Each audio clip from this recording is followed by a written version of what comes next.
Joe Manchin wants his pipeline. And the Dems, who touted that the Inflation Reduction Act would have a positive impact on carbon emissions, are choosing to leave out the data if they were to include Manchin's pipeline. This is in The Lever. It's by David Sirota and Julia Rock. Once again, you guys, levernews.com. Encourage you to check them out. The missing data behind Manchin's dirty pipeline deal. Dems touting a bill to expand fossil fuel pipelines have not released any emissions projections showing that what the bill would do to the climate. As heat waves and droughts scorched the country this summer, Democrats in Washington sold their Inflation Reduction Act to voters as a tool to combat climate change. To deflect questions about why fossil fuel companies were celebrating the bill, party leaders and their media acolytes pointed to studies, one by an institution with ties to fossil fuel giants, asserting that even with its provisions expanding oil and gas development, the legislation would result in a huge net reduction in greenhouse gas emissions. However, those studies did not take into account an agreement that Senate Majority Leader Chuck Schumer says was an integral part of the IRA, legislation to accelerate the construction of fossil fuel pipelines, which data show drive planet-warming emissions. Now, as Senate Democrats are moving to pass that pipeline side deal, and as some liberal pundits insist climate activists should halt their criticisms of the agreement, lawmakers appear to be flying blind about the legislation's environmental impacts. Congressional staffers and environmental groups tell The Lever that they have seen no reliable analysis comprehensively quantifying the climate effects of the initiative to expand oil and gas infrastructure, even though the bill is now moving forward, and even though a draft version of the pipeline bill has been in the public domain since early last month before the IRA even passed. Quote, our modeling of the IRA was based on the final legislative text, and there was no permitting reform text to refer to, so it was not explicitly considered, John Larson, partner at the consulting firm Rhodium Group, told The Lever. The Rhodium Group's projections were widely cited as proof that the Democrats' IRA would significantly reduce emissions. The pipeline agreement, which is backed by the Biden administration, was originally negotiated between Schumer and Senator Joe Manchin, respectively, Congress's top recipients of utility and fossil fuel industry campaign cash.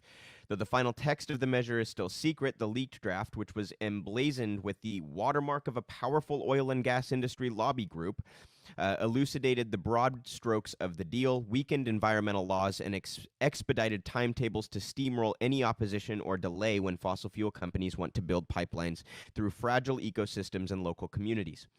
And yet the same Democratic lawmakers who waved around emissions projections to justify passage of the IRA have produced no similar estimates about the emissions implications of the pipeline deal that Schumer acknowledges was part of the IRA.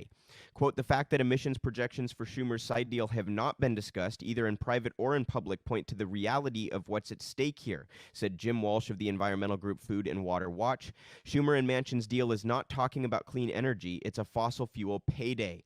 The leaked draft specifies the fast-tracking of 19 fossil fuel-related infrastructure projects. Any effort to spin that increased pollution as emissions reduction would be just that, spin. All right. So we all kind of knew that this was the case, right? Shout out to David Sirota, who's been all over this from the jump, where he said, you know, this bill might have the potential in the long term to slightly reduce emissions, but David was from the jump skeptical about this particular element of it, and it turns out that he was right. So the Democrats were citing these numbers while intentionally leaving out what Schumer admits was part of this bill.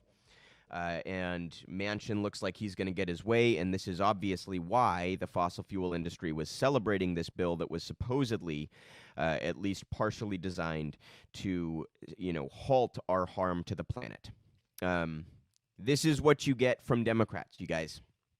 They want a victory in the media cycle more than they want to save the planet, certainly, and more than they want any policies that would take any sort of robust steps towards saving the planet.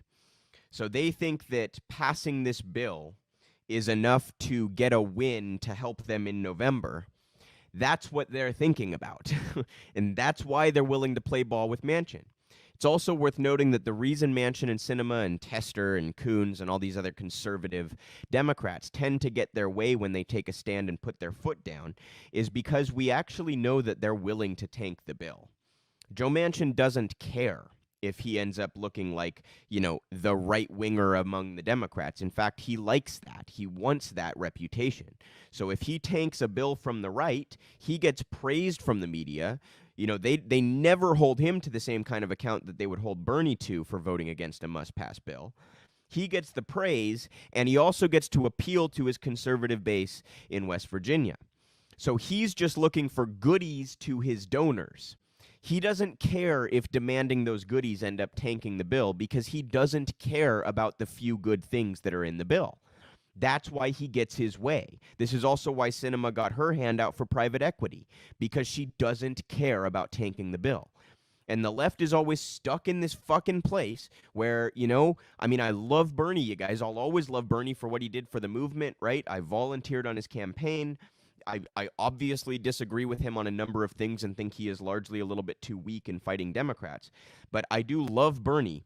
That said, the fact that he has never been willing to fully put his foot down and say, I am not voting for this must-pass bill unless you take this out or add this. The fact that he's never done it gives Democrats the ability to take him far less seriously when he is the only or one of the only voices saying we should add this or subtract that. It does appear that Bernie is taking a firmer stance on this than he had previously, saying that he would not vote for the budget bill if it includes funding for this pipeline infrastructure. But we'll see if he follows through on that, and his history indicates that he won't, where Manchin and Sinema and the conservatives, their history indicates that they will. And that is part of the power imbalance in the Democratic Party, is that even those who are tepidly progressive are so unwilling to throw their weight around at all for fear of pissing off leadership. And it's really, it's just a shame. Once again, you guys, please go follow The Lever. They're one of the best outlets out there. David Sirota and his colleagues do fantastic work, and a shout out to David for being all over this pipeline situation from the very jump. It appears that Manchin will probably get his way, and the Democrats will probably get away with calling this a win and ignoring whatever actual projections would come if we were to include this pipeline infrastructure in our analysis of the climate impacts of this bill.